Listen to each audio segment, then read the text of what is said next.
seems to have been a stroke of genius from my assistant prior to the game. I can't take credit for it because it was his idea.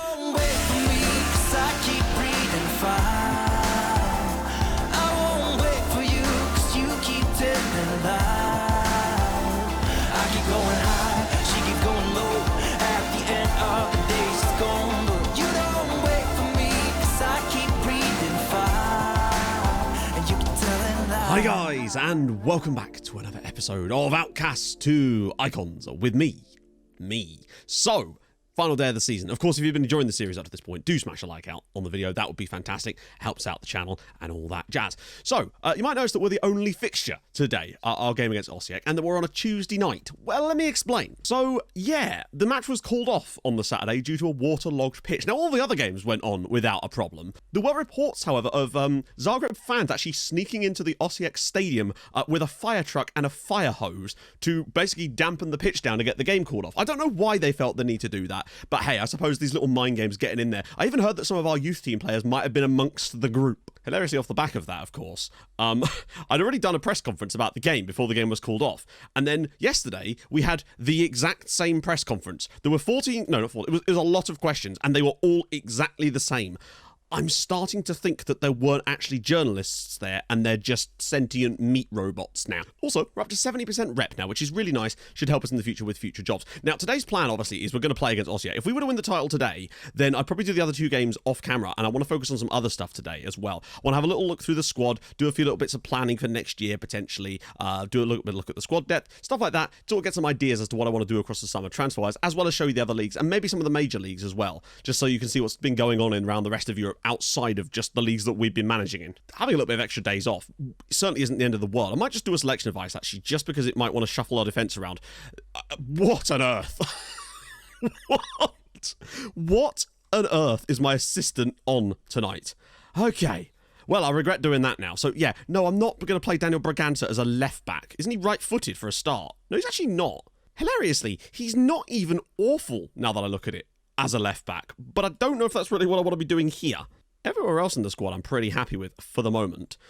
Like, just at a quick glance, I feel like the main areas I want to be looking at in the summer, here and here, because Sobby's leaving at the end of the season on a free because he's decided he just kind of, I don't know, he just doesn't seem to want to stay here anymore. And Anderson's only a lone player, and Simic doesn't have a lot we have no backup for him, really. No one that can do what he does specifically. So those are my key areas that I think I'm going to focus on in the summer, but there's definitely other areas I want to look at too.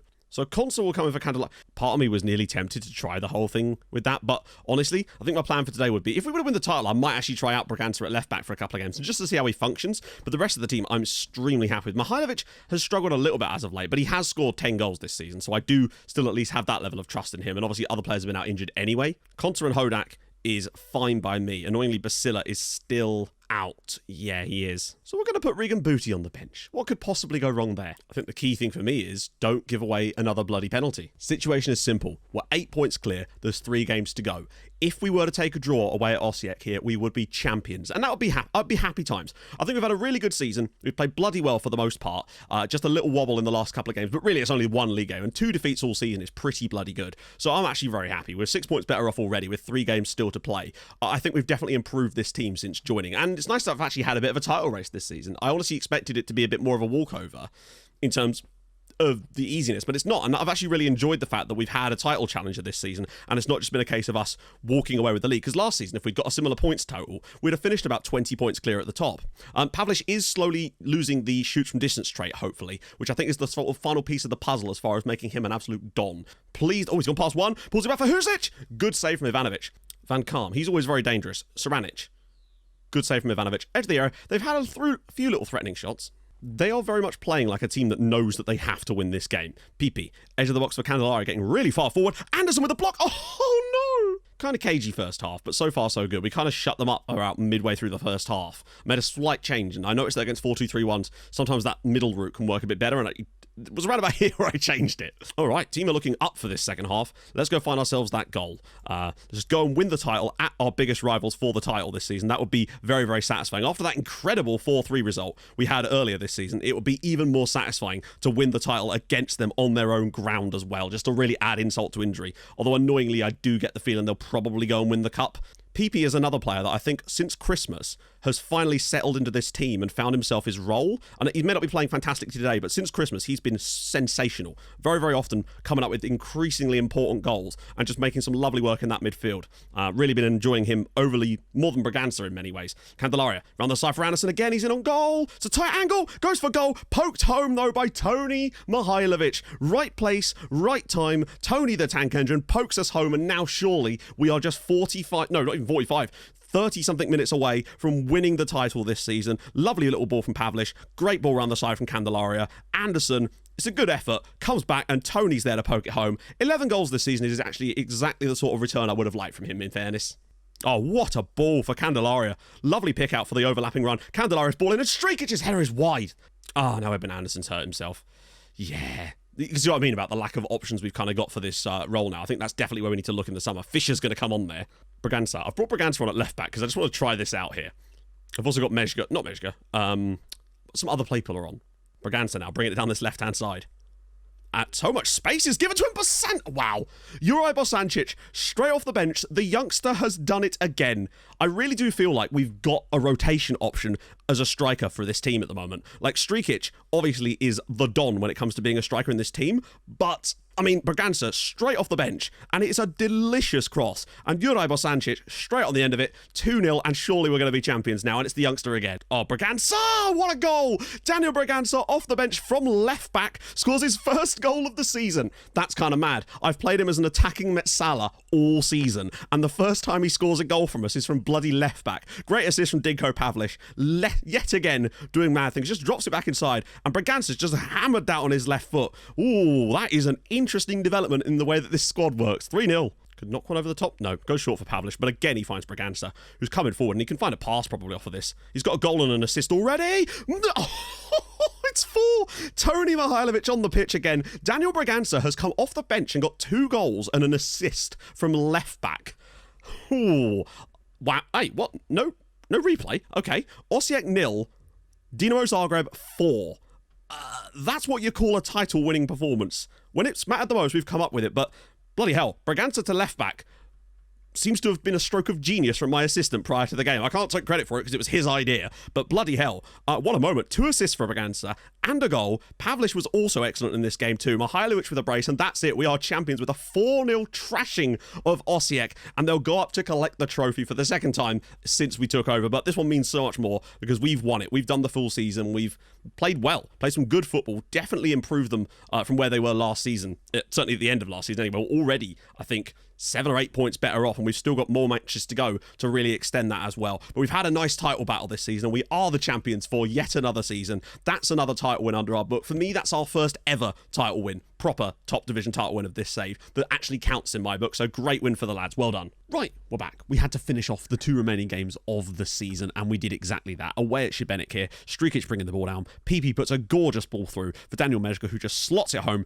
off of the defender for 1-0. Nice to see Mezga getting another goal. Thought I'd give him a little start here. And then in the 60th minute, Braganza with a delicious ball in, and there's Ezri Konsa for 2-0. Relatively confident stuff. I played Braganza at left back again because I've come to the conclusion that he's ridiculous, and I think this would only really work in games against weaker sides, potentially in the league. It certainly wouldn't work in the big hitters of Europe because his defensive stuff isn't good enough, but in the league, he could absolutely clean up from this spot. Vlad missed another penalty as well, though, which was kind of bad. So with that in mind, I've extended Braganza's loan for next season. I was going to just let him go and kind of go with else, but I actually think that he could make a real impact at left back for us next year, potentially as a rotation option during the league to really give us that added creativity, and it saves us having to buy him as well, since Liverpool were happy to let him have us again. And the second game of this little period, the final one, was against Dugopolje in the league. Simic puts the ball around the side for PP, who slots us home. His 9th goal of the year. He's really been very, very good since Christmas, and I've been impressed with him in that position. And then some more brilliant work in the box. Eventually, the ball comes out wide to Strock, and look at who is popping up in the box here to score another one. It's Daniel Braganza. Slots it home for 2-0. 2 goals for him already. It's kind of mad how he's doing this from left back. And then he put in a cross, which Konsa headed home for 3-0 on 24 minutes. So another goal and an assist comparison there for Braganza. And then with 50 minutes to go, ball was put in by Matty Longstaff, knocked down by Mihailovic, and popped home by Strock for 4-0. Good win again from the lads. But once again, Braganza was man of the match, I think for the 3rd time in our last 4 games, playing as a left back. That's kind of nuts. In the end, the league looks like this. We finished with 94 points. 94 points. I don't think we can make any arguments that we haven't improve this team. We've gained 15 points more than we did last season. Since Christmas, we've been virtually unstoppable, other than when Goritza stopped us. We don't talk about that. But just generally looking better overall. In fact, no team has got even... The biggest amount of points that a team has won this league with during the save was 90 points, which was Dinamo Zagreb about 7 years ago. So we've already gone 4 points better than anyone during this save. And as you can see, we ended up winning the league by 17 points. What? So the reason that happened is because Osijek lost their last 5 in a row in the league. They'd only lost 2 games going into the 31st match day, and they've gone and lost 5 in a row to see them only finish 8 points clear of Hajduk and actually finish a lot closer to them than they did to us. It kind of makes it look a lot easier than it was, but really we've been imperious. Braganza with 20 assists. He will almost certainly win player of the season this year, and he would deserve to as well. He has been terrific, and it's not just from a few corners, because he has definitely assisted from some corners and free kicks too, but you've seen him from open play grabbing assists, and now goals to his name from left back as well. It's mad. We've got 11 million to spend on transfers, including 300,000 in wage budget spare. So actually, it's a bit more like 15, 16 million when you sort of even it out a little bit more, which should definitely give us some options. Sadly, I was going to play Bosancic up front for those final 2 games to test him out, and then he tore a calf muscle. So yeah, he's going to be out for the rest of the season, obviously. But the team had a lovely time. They took the title around Zagreb in an open-top Volvo. It was no doubt dropped off the top of it. People drank beer out of it. I don't even know if you can do that out of the trophy. Even if it's a dish, they will find a way to drink beer out of it. So for Leicester, sadly, we don't know much about them, because unfortunately, of course, they were relegated, which is a shame. Ricardo Flume, though, that's a name. Ermis, in the end, looking like they might come 9th, but they're looking like in no danger of getting relegated, and that's the main thing. I love that they've actually stayed consistently in the top flight since we got them promoted to the top flight. That's pretty awesome that they've managed to continue doing that. Christou seems to be playing up front for them. He is now the vice-captain at the club as well. Still hasn't gained any more Cypriot caps, though. As for Szeged, oh, they're so close. They always seem to be so close. They've never quite managed to match what we did when we were there, but they always seem to be right up. The fact is, right, and this is quite simple, we got them promoted and we got them 4th, and since then they've come 5th and 7th and 5th again. That's pretty good. I think we've laid some really good foundations there, considering look where they were before we came in. Like, they're building off at the back of what we did. Crespin's been doing good stuff for them, clearly. He's been starting regularly. Artiaga as well seems to have got a lot of use out of himself. Grekshow's still playing through the middle, and look at this. Look who the captain is. It's Ferenc Kovacevic, who, honestly, might even be worth a scout at this point. And Crespin, of course, is the vice-captain. He is still good, you can see, but you notice that compared to our other players, he just doesn't quite have enough. Although it looks like he would cost a little bit less at the moment. And lastly, we go to Unai Emery's Osasuna, who did come 10th this season. 45 points on the board. Very, very tough mid-table here. 13 points behind 9th, so they were very much 10th down. But still, that's a good result for them, to be fair. Villarreal don't appear to have been able to replicate their magic from a few seasons ago of winning the league. But fair play. They've done well, to be fair. At one point, I looked midway through the season, and I swear they were like 5th. Yeah, it was here, I think. Match day 9, they were 5th in the league, and I was like, Unai, mate, you're making me look real bad here. Now, this is exclusively looking at players currently who will be here next season. So anyone who's currently leaving on free, stuff like that, is not listed in this current setup. So goalkeeping-wise, I think we're actually pretty good. We've got Mizrahi and we've got Ivanovic, both of whom are excellent goalkeepers. Ivanovic, honestly, might be starting to lose his place potentially to Mizrahi next year, but we've got competition there. Not an area I'm particularly worried about at all. Left back, we've got Candelaria, who I really do still kind of like, to be fair. I really do like him. He does like that marking quality, and some of his technicals aren't spectacular, but he's still a good player. And I certainly wouldn't want to be ridding him anytime soon. And now, against weaker opponents as well, I really do feel like Daniel Braganza can make a huge impact there. You can see that he lacks that marking ability, quite simply. That's one of his biggest downsides. But his tackling isn't awful. Crossing and dribbling are fantastic. He's got so many good attributes going forward that I really do feel like he could do a major job, as you've already seen in the last couple of games, when played against weaker sides there. And don't forget, as well, we've got George Yorga as well, the cyclist amongst us all, with his great tackling and positioning. Get him working on that marking and just defensive positioning in general a little bit more. Need to work on his crossing a little bit too, but still, youngster, lots of potential, not overly fast with strengthening there, particularly now that we've got Braganza as well. Although it would be nice to have a massive rock of a defender for Europe, but that's always hard to come by. Centre-back, again, centre-back? Centre-back. I'm not super fussed with in terms of... I know there are only 3 stars, but we've got so many players that I feel like are ready to break out. Konsa is probably on the way down at the moment, but Hodak still could become something fantastic. Basila is a god among men. Let me just load this up a bit more so we can see a bit more depth about this. Pavlich obviously can't play that. We wouldn't expect him to. Diana, I really do feel like could be fantastic in a few years. And don't forget, we've got players coming through here. There's Brakovic as well, who I haven't really paid much attention to. I'm guessing he's one of our youngsters. He's pretty... I mean, he's 5'8". So that would really struggle. The fact that he's got no jumping reach really would kind of cost him in this particular situation. But don't forget as well, we've got Bruno Galovic in the mix as well, who is already developing really nicely. I'm going to get him to work on that positioning because that could really cost him as well. Needs to work on his aerials, but he's a fantastic option as well. Right back is a little bit more interesting when you look at it, because Roberts has obviously had his broken leg and he's starting to get older. And Babic is really the only other option that we've got on the right. There's some players obviously that are a bit younger here that could come in and potentially do something, but not like they're not going to be able to rip up trees anytime soon. Babic has definitely impressed me since he's played, so that's good to see. But I do feel like maybe right back is an area that we could do with strengthening. Just another player to come in there and do a job. Central midfield is just a stacked area of this team. When you look at it, PP, permanent transfer. Braganza's going to be back on loan. He can play there as well. Longstaff, I still really do like him. Mihailovic, I like him a lot. Obviously, he mostly plays further forward. Pavlich is brilliant, and I only think he's going to get better next season. It's crazy how good he is. It's more this right side that does worry me a little bit. Simic is obviously fantastic here, and I really do like him a lot, but I would like to have another guy that we can rotate in and out. Fisher obviously does an okay job there as well, but I don't trust him to be the full-time player, particularly not as he's left-footed as well. However, that could easily maybe make him work if I was to do a reverse version of the tactic, which I'm definitely considering. PP can play there too, but I really don't want him to. So I think right side there very important. But I think even more desperate than that is the left-hand side. Jalabert is available. Obviously, we've got Vallejo, Strock, but then it really does just drift off. Anderson's gone back from his loan spell because he tore a calf muscle as well. So he's been recalled to Southampton. And obviously, we're going to be losing Sobby this summer as well. And you can see that Jalabert 29, Vallejo 30. There's not even a great deal of quality coming through from the youngsters. There's Fagusha as well. He's probably the best of them, but he's a wide target man and not really what we're looking for there. So that's a key area for me. So just off this little glance right now, for me, right back would like to get one. Right side is basically the wide areas. Right side and then left side for me is the key areas I'm going to try to focus in transfers this summer. When you just have a quick look here overall, you can see that Strikic was kind of dead on his XG, which is fine. Obviously, that's what you'd expect, but you'd like to see a striker usually overperform it a tiny little bit, just in a good one. Mihailovic again was kind of bang on. Simic was fantastic. Sobby underperformed a little bit. Fisher was kind of bang on. Jalabert was underperforming a bit. PP was fantastic in the second half of the season and really did start to make leaps and bounds.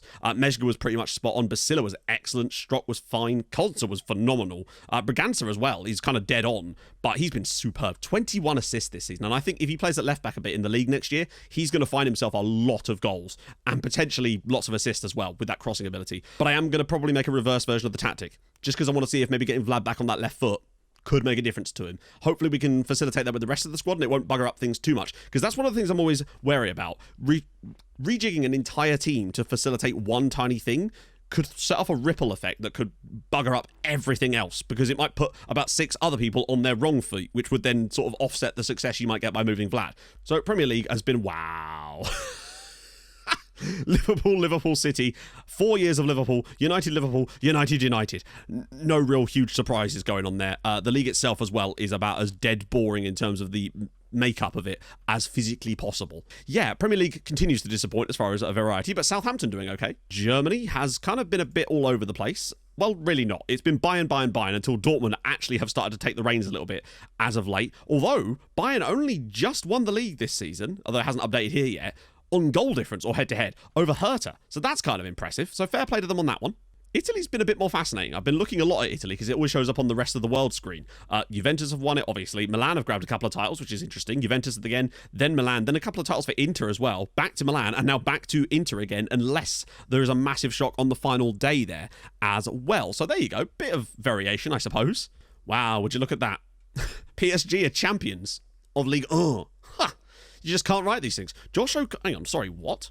Josh O'Connor, who we had at Osasuna on loan, is the top scorer in League 1, along with Scott Doyle. Look at these names. Scott Doyle, by the way, who is Australian. So, I really do feel like after Christmas, we started to stretch our legs really, really well. And I think it was a case of finding the right personnel, getting the right stuff. I'm going to make the reverse tactic anyway, because why not at this point? We might as well. I've got all sorts of ideas. So, transfer window obviously is going to be up next, which is going to be fun as all hell. Now, little change. I'm not going to be doing it so that we come back for the first European game this time, because I found that we ended up dragging 4 episodes out of the qualifiers, and I, at the time, didn't mind doing that because obviously it was new, but I don't want to do it again because I feel like that's just a bit shortchanging. And I do want to give you guys value for the content, if that makes sense, which is why I've been really trying to bundle as much into episodes as possible while still maintaining a quality, he says, with the biggest of bunny ears. So yeah, we'll probably come back for, like, hopefully, unless there's a tie that I'm like, oh, we could go out there, then I'll bring it back for that, essentially. So, if you've enjoyed this episode, and I hope you have, drop a like on the video. That'd be spectacular. If you're new to the channel, subscribe too.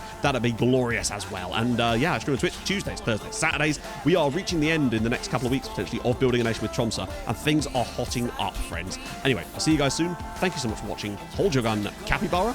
Bye-bye.